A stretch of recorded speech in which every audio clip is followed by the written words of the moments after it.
운동하기 딱 좋은 계절. 건강을 위해 운동하는 사람들이 많은데요. 조경서 씨도 그중 한 명입니다. 열심히 팔을 휘저으시면서 열심히 하고 계시는데. 그녀가 요즘 선택한 운동은 파워워킹. 이제 좀 지친 것 같죠? 네, 지치셨어요. 하지만 마음과 달리 금방 지쳐버린 몸. 급기야 주저앉고 맙니다. 벌써 힘드세요? 몸이 무거우니까요. 벌써 숨이 차고, 어질어질하고. 몸 이곳저곳 안 아픈 곳이 없네. 진짜 온몸이 아프신가 봐요. 흔히 삭신이 쑤신다 그러는데. 저렇게 삭신이 쑤시게 되면 운동도 오래 할 수가 없죠. 그렇죠. 저 같은 경우는 체중 감량이 절실하거든요.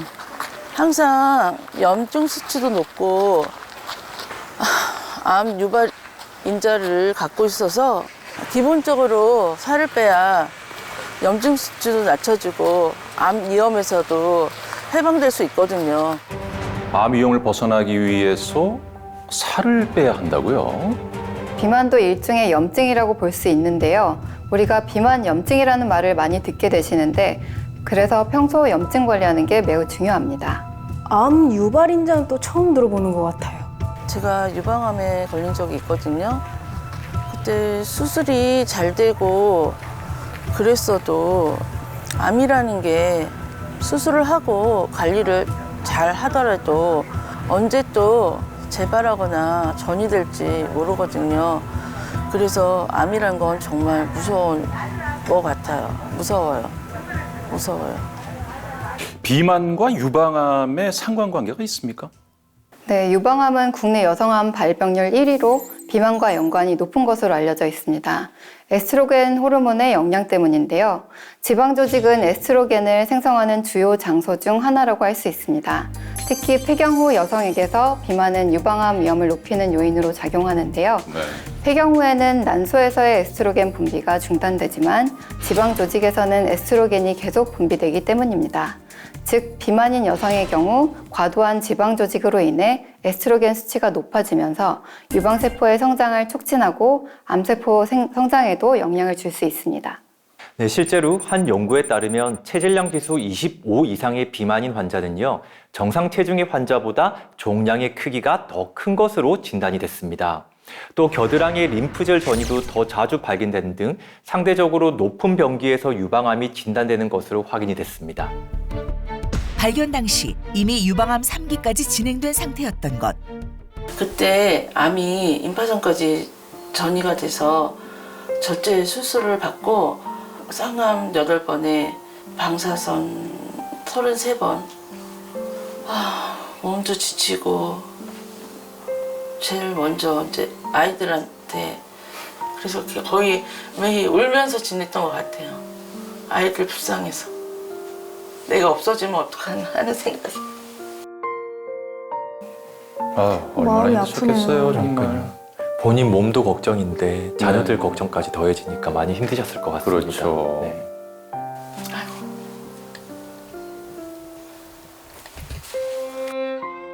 가족을 생각하며 버텨왔던 고통의 시간들. 하지만 항암 치료 후유증은 그녀를 무너지게 만들었고 결국 가족과의 이별을 준비하기도 했습니다.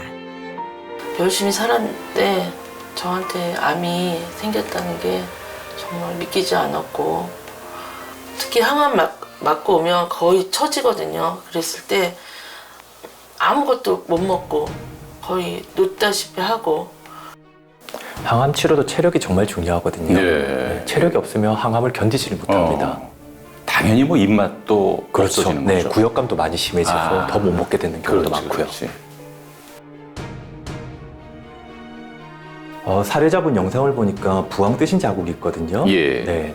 그리고 손과 발이 많이 부어 있습니다. 좀 많이 부었어요, 그렇기 때문에 전신이. 네, 그렇기 때문에 부항을 뜨신 것 같은데 이렇게 손과 발이 붓는 것도 만성 염증 때문일 수 있거든요.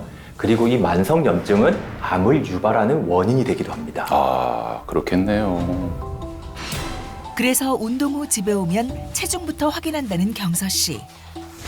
과연 그녀의 몸무게는 어느 정도일까 궁금한데요.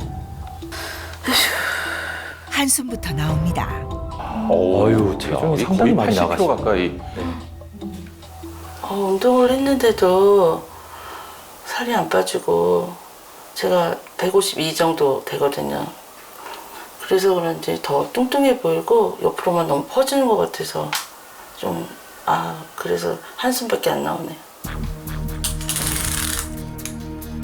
이번엔 허리둘레를 재보는데요. 와, 107cm면 허리 둘레만으로도 비만을 진단할 수 있거든요. 네, 여성에서는 허리 둘레가 85cm 이상이면 비만으로 진단할 수가 있습니다. 또 키도 좀 작은 그렇죠. 편이시잖아요. 네, 체질량 지수 상당히 높으신 편이시고요. 전에 제가 가게를 한 적이 있거든요. 아무래도 저녁 챙기기가 되게 힘들었는데 그때마다 저녁 늦게 이제 손님들 가시고 나면 몰아서 먹기도 하고 완전히 폭식을 했었죠. 폭식하면서 기름진 음식을 되게 많이 먹었거든요. 주로 뭐 치킨, 삼겹살, 기름기 많은 국물, 단 케이크를 굉장히 많이 먹었어요. 그때 당시. 어쩌다가 이제 집에서 음식을 하게 된 경우에는 기름을 제가 식용유를 굉장히 많이 사용을 했거든요. 아무래도 기름지면 음식 자체가 맛있잖아요. 그래서 그게 제 몸을 망치는 원인이 되지 않았을까 하는 생각이 들어요. 마침 식사 시간이 됐습니다. 자, 그러다면 뭐 지금은 식습관을 바꾸셨는지 궁금하네요. 나물 종류들이 많은데요. 요즘 식단을 어떻게 하고 계세요? 요즘은 되도록이면 집에서 만들어서 건강이 중요하니까 이렇게 골고루 먹으려고 노력하고 있어요. 몸이 힘들더라도 집에서 밥을 해 먹으려고 노력한다는 경서 씨. 점심 식사 메뉴로 달걀 후라이를 하려는 모양입니다. 제가 요즘 건강을 생각해서 달걀 후라이 하나 하더라도 들기름 사용하고 있어요. 달걀 후라이를 할 때 들기름을 넣어본 적은 전 없는데 좀 맛있나요? 사실 들기름은 몸에 좋은 성분도 많지만 유통기한이 짧고 열에 약합니다. 네, 그렇죠. 대부분 가스레인지 옆에 두고 사용하시기 때문에 산패율이 더 높아질 수 있는데 아하. 산패된 들기름을 섭취하면 몸에 안 좋은 기름이 되는 거죠. 그렇죠, 그렇죠. 예. 기름 남는 거 한 방울도 용납하지 이야, 않아요. 그러네요. 싹싹 긁어가지고. 건강을 생각해 차려낸 밥상. 단백질 보충을 위한 제육볶음도 보입니다.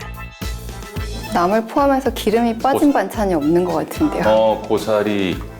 그러네요. 아주 그냥 이게 기름기가, 윤기가 나네요. 반찬마다. 맛있게 식사하는 모습인데요. 건강을 위해 배달 음식 대신 손수 음식을 해서 먹고 있는 요즘이지만 여전히 건강은 좋지 않은 상황. 근데 저 옆에 있는 건 약통인가요? 그런 것 같은데 좀 위치가 이상하지 않습니까? 약이 많다 보니까 안 꺼먹으려고 옆에 두고 바로 식사하면 바로 먹을 수 있게 이렇게 준비를 해놨어요. 날이 갈수록 약의 개수도 증가하고 있습니다. 약이 서랍을 가득 채웠네. 제가 고혈압, 당뇨, 고지혈증, 쓰리고라고 하죠. 좀 먹고 있거든요. 그래서 좀 약이 많아요. 더 살이 찌면 선생님이 어떻게 될지 몸이 쓰러질 수도 있다고 얘기를 하시는데 저도 많이 노력을 하고 있거든요. 근데 진짜 어떻게 해야 될지 잘 모르겠어요.